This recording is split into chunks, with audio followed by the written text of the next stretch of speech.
Good afternoon, Southminster scholars. It's June of 1961. The African National Congress, the ANC, is debating whether to follow its long-standing policy of nonviolent protest against segregation, apartheid, by the white South African government.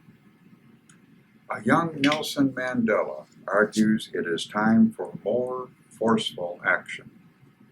Sabotage of public utilities to force an end to apartheid. He is authorized to form an organization named the Spear of the Nation. A letter was sent warning that sabotage would be launched until the government agreed to call for an end to segregation. The first strike occurred in December 1961, blowing up an electric substation. Over the next 18 months, over 200 similar acts of sabotage would occur. No civilians were hurt. In February 1962, Mandela left South Africa on a mission to build support from foreign governments. You may remember calls in the U.S. to cease investing in South American businesses. On Mandela's return, his location was betrayed to the police and he was arrested. He was charged with inciting violence and leaving the country without a passport. It would be more than 27 years before he would enjoy another day of freedom. Soon thereafter, 10 more activists were seized, and they and Mandela became known as the Rivonia 11. They were held for 90 days, most in solitary confinement. Some were tortured. Their first opportunity to even meet with a defense attorney was the night before the trial began. I'll let Professor Linder lead us through that trial, but as he does, watch for the long laundry list of charges.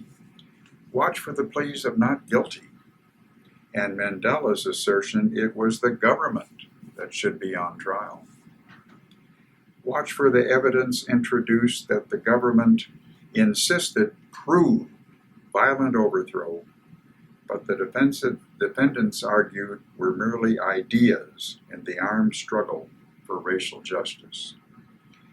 Watch for Mandela's decision to deliver a statement rather than being cross-examined against his lawyer's advice. Watch for the words Mandela chose, a sort of "I have a dream" speech. Watch for the verdict of guilt for all but one. Watch for Mandela's next 18 years, hard labor in a lime quarry on an island. Watch for the winds of change in the mid-1980s that saw Mandela transferred to a prison near Cape Town. Watch for the arch-segregationist South African President P.W. Botha, succeeded by F.W. de Klerk, who in February 1990 freed Mandela. Watch for the words of change that would see Mandela sworn in as the first black president of South America. Indeed, the winds were changing. And watch for Professor Linder's wondering how South Africa might have been different had Mandela been sentenced to death.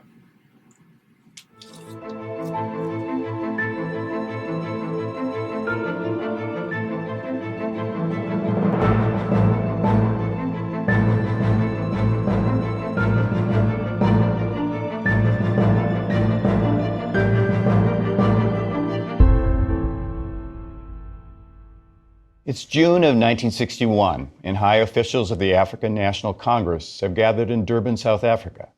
The purpose of the meeting is to discuss whether the organization should continue to follow its long-standing policy of nonviolence. Like all ANC meetings, this one is held at night in a secret location.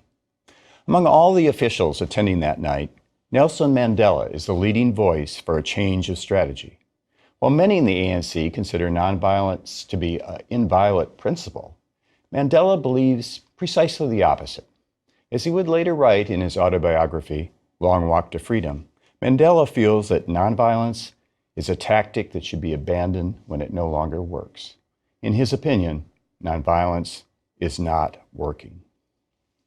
The ANC is getting nowhere in its fight against apartheid.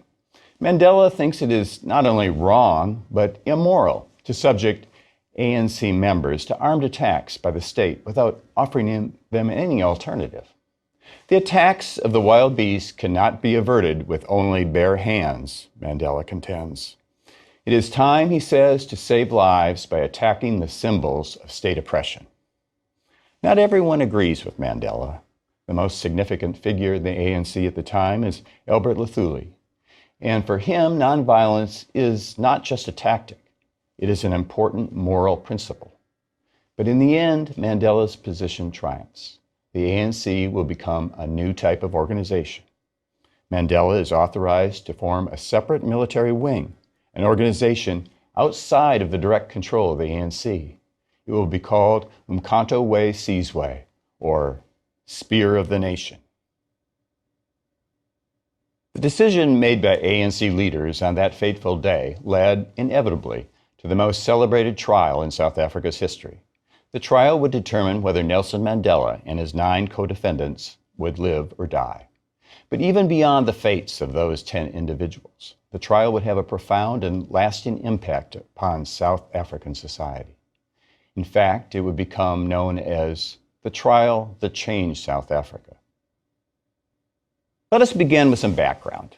One of Mandela's first actions in his capacity as leader of the military wing of the ANC was to send to South African newspapers a letter. In it, he warned a new campaign of sabotage would be launched against the government unless it agreed to call for a national constitutional convention. Mandela knew full well that no such call would be made. So Spear of the Nation began planning its campaign. The first strike occurred in December 1961 when saboteurs lit explosives and blew up an electricity substation. Over the next 18 months, dozens of other attacks of sabotage followed, including attacks on government buildings. If one believes the government's account, militants committed 235 separate acts of sabotage. Mandela spent most of the early months of the sabotage campaign in an ANC safe house, where he went by the name of David. When he left the safe house, it was usually at night and in disguise. The safe house was a farmhouse in the northern suburbs of Johannesburg.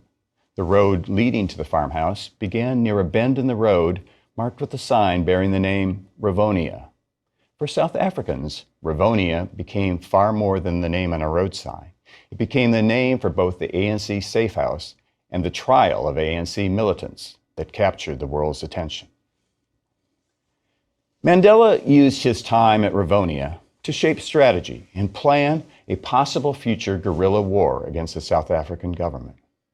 His goal, he said, was not to establish a government ruled by black people. Rather, it was to turn South Africa into a multiracial democracy, a democracy that would abolish the repressive laws of the apartheid regime. Laws that separated black African families, restricted their travel, imposed curfews, and denied other basic human rights. In February 1962, Mandela left South Africa on a mission to build support from foreign governments for the goals of the ANC. He spent 6 months in Addis Ababa, Ethiopia, where he received military training. After he returned to South Africa in August, Mandela traveled to Durban to brief the Durban command on his trip through Africa. But on the drive back to Rivonia the next day, Mandela's car was pulled over by police. Someone had tipped them off. Mandela was arrested and charged with inciting a strike and leaving the country without a passport. He would not enjoy another day of freedom for over 27 years. Although Spear of the Nation was without the leadership of Mandela, the campaign of sabotage continued. South African law enforcement became desperate to find the rest of that militant leadership. In July 1963, they found an informant to aid in their search. After the hideout was finally located, 14 police officers and a police dog approached a farmhouse in a laundry van. When they got there, the men leaped out of the van, surrounded the farmhouse, and mounted an intensive search. By the time the raid was over, it yielded 8 suspects, including the man police considered their prize catch of the day, longtime ANC activist Walter Sisulu. The police also carted away a radio transmitter, a duplicating machine, and dozens of documents, letters, pamphlets, communist literature, maps, and one 6-page typed document labeled Operation Mayibuya. The prosecution's case in the Rivonian trial would be built around this evidence. Authorities rushed to announce to the nation the Rivonia raid.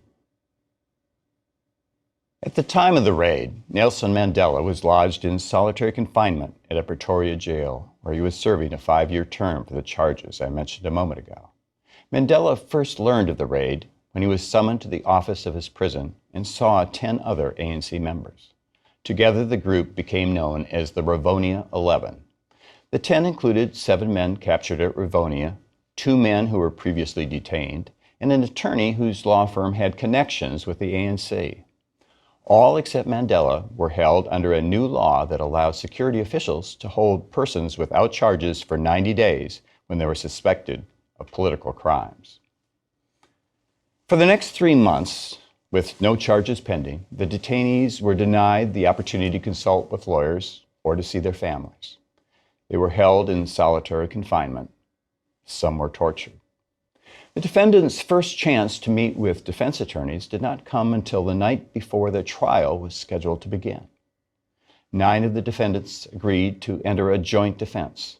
Attorney James Cantor found his own lawyer because he had no connection with the other defendants. He seemed to have been charged as a proxy for his brother-in-law and his law partner, who did work for the ANC.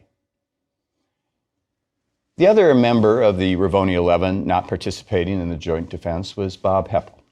Authorities promised Heppel immunity from prosecution in return for his becoming a state's witness. Heppel said he was considering the deal. Under the circumstances, of course, Heppel needed his own lawyer and could not be included in the defense strategy sessions. The next day, at the Palace of Justice in Pretoria, in a segregated courtroom, prosecutor Percy Uter called the case of the state versus the National High Command and others. He announced that the state had charged the 11 defendants with 2 counts of sabotage and 2 counts of conspiracy. Only at this moment did the defendants learn the charges that they would face. Justice Quartus DeWitt gave the defense 3 weeks to prepare for trial. When the court reconvened, Nelson Mandela led the parade of defendants up a staircase that opened into the center of the court. The defendants shuffled to a specially constructed dock. Mandela gave the clenched fist salute to his supporters that had become the ANC trademark. Mandela shouted, "Amandia, power," and the crowd responded with the cry, "Nitsa Wetu, it shall be ours." Defense attorney Bram Fisher led off the proceedings with an attack on the sufficiency of the indictment. He argued that the charges were too vague and that they failed to provide any indication as to which defendants carried out which alleged acts of sabotage. Justice DeWitt, seated in flowing red robes beneath a wooden canopy, found the defense arguments convincing. The indictment, the judge ruled, must be quashed. Caught off guard, the security officials rushed to rearrest each of the defendants, except one. Uter salvaged some favorable publicity for the prosecution by announcing that charges would be dropped against Bob Heppel. Heppel, he said, would be the state's first witness. 2 months later, what were now the Rivonia 10 were back in court facing new and more specific charges. The defendants stood accused of sabotage, ordering munitions, recruiting young men for guerrilla warfare, encouraging invasion for foreign military units, and conspiring to obtain funds for revolution from foreign states. Each defendant stood and entered his plea. The first accused, Nelson Mandela, pled not guilty. My lord, it is not I, but the government that should be in the dock. I plead not guilty. Each of the other defendants, in turn, entered not guilty pleas. Uter delivered the opening statement for the prosecution. The accused deliberately and maliciously plotted and engineered the commission of acts of violence and destruction throughout the country. Their combined operations were planned to lead to confusion, violent insurrection, and rebellion, followed by an armed invasion of the country by military units of foreign powers. In the midst of the resulting chaos, turmoil, and disorder, it was planned by the accused to set up a provisional revolutionary government to take over the administration and control of this country. Listening to Uter's address, defense attorneys were somber. As attorney Joel Jaffe recounts in his book, The State versus Nelson Mandela, the trial that changed South Africa, they realized that, quote, for most of the accused, the only possible verdict was guilty. The case was, therefore, as far as we were concerned, a battle to prevent the death penalty from being carried out. The defendants had additional goals. Many of them saw the trial as their first and last opportunity to explain to the nation why they felt compelled to do what they did for the sake of South Africa's oppressed people.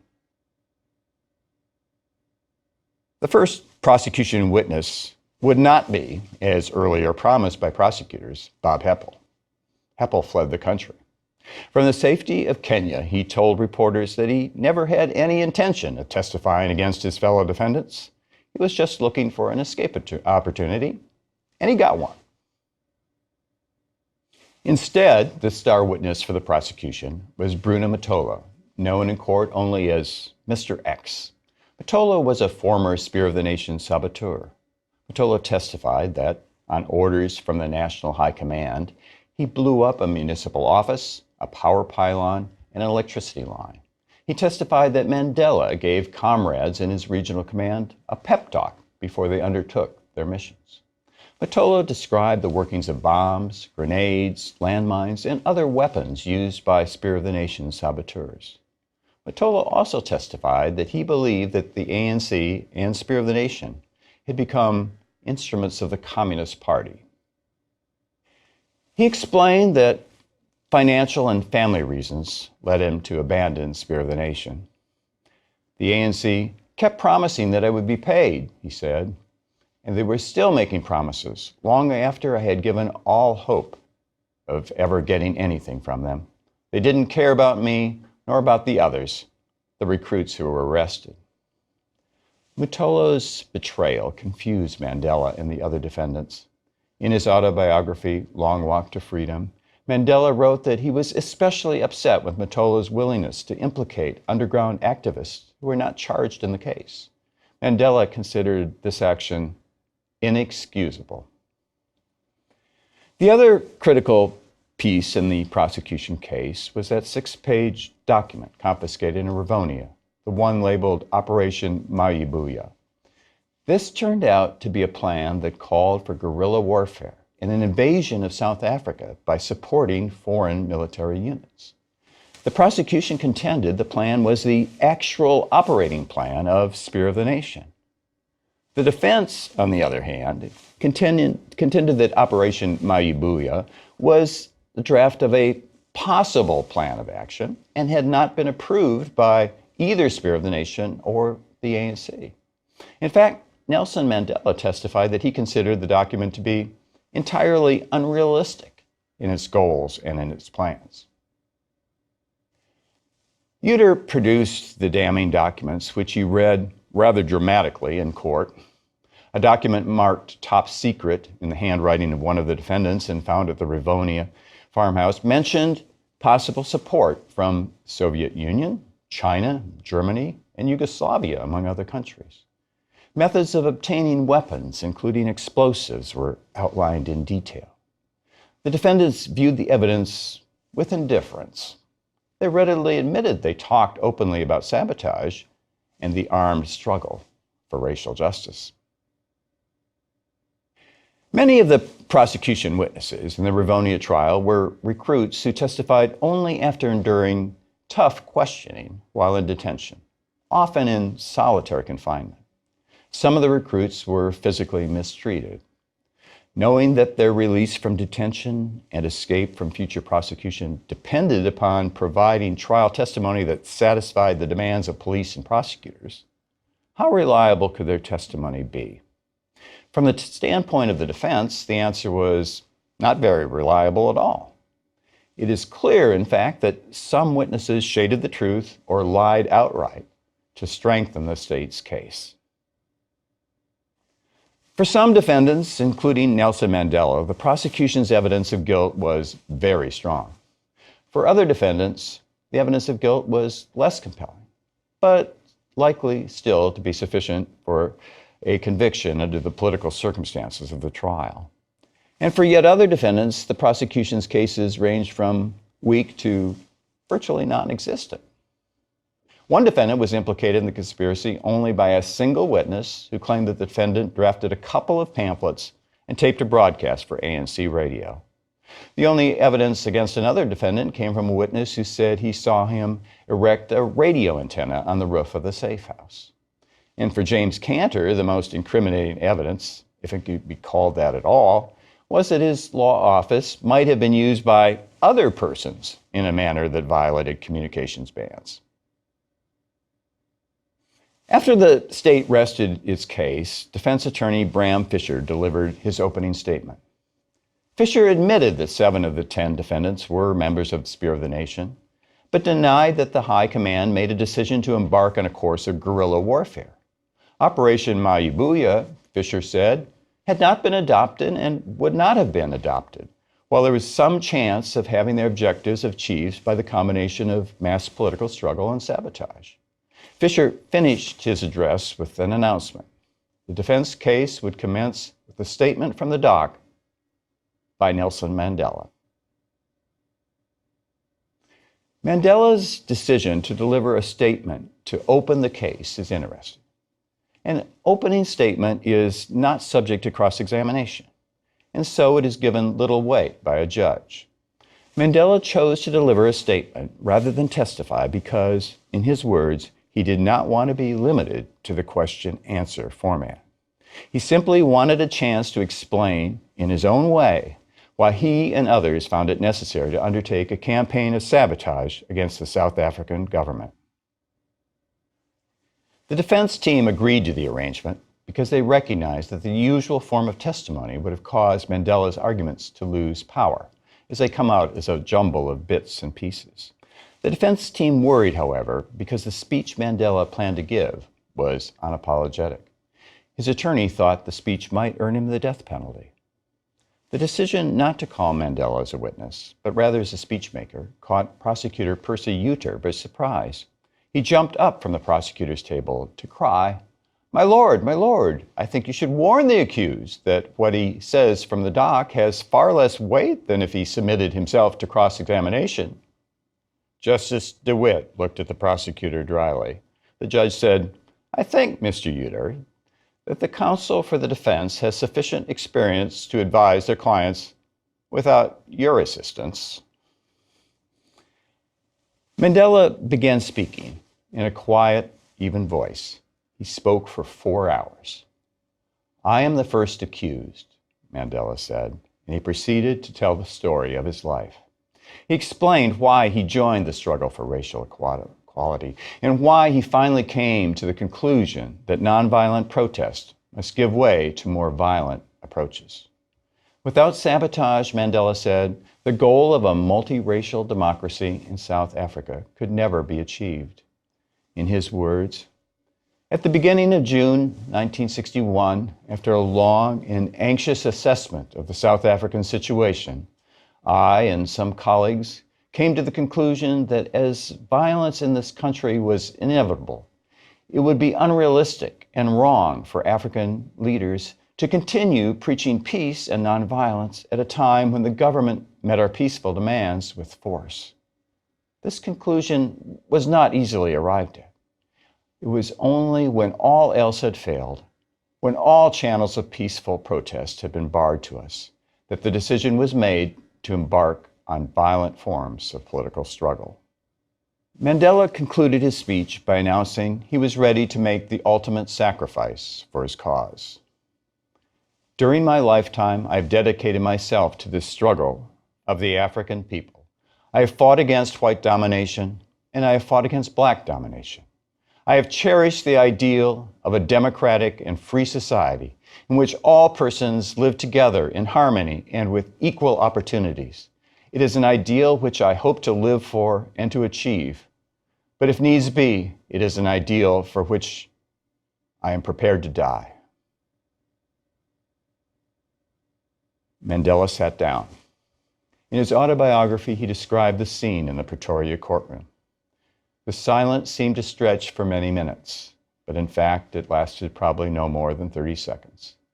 And then I heard from the gallery, I heard what sounded like a great sigh, a deep collective followed by the cries of women. Justice DeWitt turned to Bram Fisher and announced in a gentle voice, "You may call your next witness." Walter Sisulu, former Secretary General of the ANC and a member of the Spear of the Nation's High Command, took the stand. Sisulu testified that Operation Mayabuya was the brainchild of Arthur Goldreich, a member of the High Command and a former member of the Israeli underground movement. Sisulu said that the plan had not been adopted, in part because more time was needed to condition the masses. He testified that he agreed sabotage was necessary, but insisted the choice of targets makes the position perfectly clear that the intention was not to injure anybody at all. The judge pressed him on this point. He asked Sisulu what he had to say about the death of a passerby killed when a bomb exploded at a post office. Sisulu conceded that accidents could happen. The loss of any life is unfortunate. Spear of the Nation tries to take precautions, he said, but sometimes there are unexpected consequences. In 5 days of cross-examination, Prosecutor Uter tried to link ANC and Spear of the Nation to the Communist Party and pushed Sisulu to identify others who played key roles in the underground organizations. Despite warnings from the bench, Sisulu refused to name names. In all, 7 defendants took the stand. For several defendants for whom conviction was all but certain, their time on the stand was an opportunity to explain to the nation why they did what they did. Elias Motsoaledi's brief statement provided one of the more moving moments of the trial. He ended his remarks with these words, "What I did brought me no personal gain. What I did for my people, and because I thought it was the only way left to help my people. That is all I have to say." But he did have one more thing to say. Looking at the judge, Motsoaledi said, "In addition, my lord, I want to say that I was assaulted by the security branch in an attempt to make me make a statement." For the defendants for whom conviction was in some doubt, their testimony gave them a chance to rebut whatever weak evidence the prosecution had presented that had tied them in some way to the sabotage or to the conspiracy charges. Some did better than others. Rusty Bernstein, the defendant who the witness claimed had been erecting an antenna on the safe house, gave clear, concise answers in a polite and unruffled manner while conceding nothing. His testimony spared him the fate of the other defendants. Before closing arguments, Justice DeWitt dismissed charges against James Cantor. He recognized the case against Cantor was virtually non-existent. He seemed to have been charged mainly as a means of intimidating progressive lawyers. In his closing argument for the state, Percy Uter said, "I make bold to say that every particular allegation in the indictment has been proved. On the evidence, it is clear that without the action of the police, South Africa might have found itself in a bloody civil war." 3 weeks later, Justice DeWitt announced his verdict. Only Rusty Bernstein was acquitted. One defendant was found guilty on just one of the 4 counts. The other defendants, guilty on all counts. Justice DeWitt informed the crowd in the courtroom that he would deal with sentencing the next morning. In his 72-page summary of the evidence with findings, Justice DeWitt concluded that, beyond doubt, Nelson Mandela had been the leading spirit behind the creation of Spear of the Nation, and that Operation Mayabuya comprised a detailed plan for waging guerrilla war intended to culminate in full-scale revolt against the government of South Africa. There was still one moment of drama left before sentencing. The defense asked to present testimony in mitigation of sentence from Alan Paton, author of the best-selling book, Cry the Beloved Country. Paton, a respected white member of South Africa's moribund Liberal Party, commanded a huge following in both South Africa and the world as a whole. Paton told the court that he felt a sense of duty to speak out because I love my country, and because that sparing the defendants' lives is very important to our future. Paton did not apologize for what the defendants did, but he called them men of courage with a deep devotion to their people. They had no choice, he said, but to bow their heads and submit or to resist by force. At times during Paton's testimony, Justice DeWitt seemed barely to be listening. His mind was already made up. For weeks, international pressure to spare the defendants' lives in the form of UN resolutions, protests, and secret diplomatic communications had been building. Justice DeWitt asked the defendants to rise. Then he pronounced sentence. "I've chosen not to impose the supreme penalty," the judge said. "To do so would normally be the proper penalty for the crime, but there is South Africa's future in the world to consider. The sentence in the case of all the accused will be one of life imprisonment." Nelson Mandela and the other defendants, who had all decided that they would not appeal if sentenced to death, broke into smiles. They would live. Mandela gave a thumbs-up sign to his supporters. Minutes later, the defendants were hustled into a van. As they drove off to what for each would be more than 2 decades of imprisonment, supporters in the streets outside the courthouse shouted joyously. Mandela answered by sticking his clenched fist through the bars of the van's window. Nelson Mandela spent the next 18 years in a prison on Robben Island just off Cape Town. He worked in a lime quarry. He was allowed 1 letter and 1 visitor every 6 months. In 1982, authorities transferred Mandela and 4 other Rivonia defendants to a prison in suburban Cape Town. But the winds of change began to sweep South Africa in 1985, and the first of the Rivonia defendants was released from prison.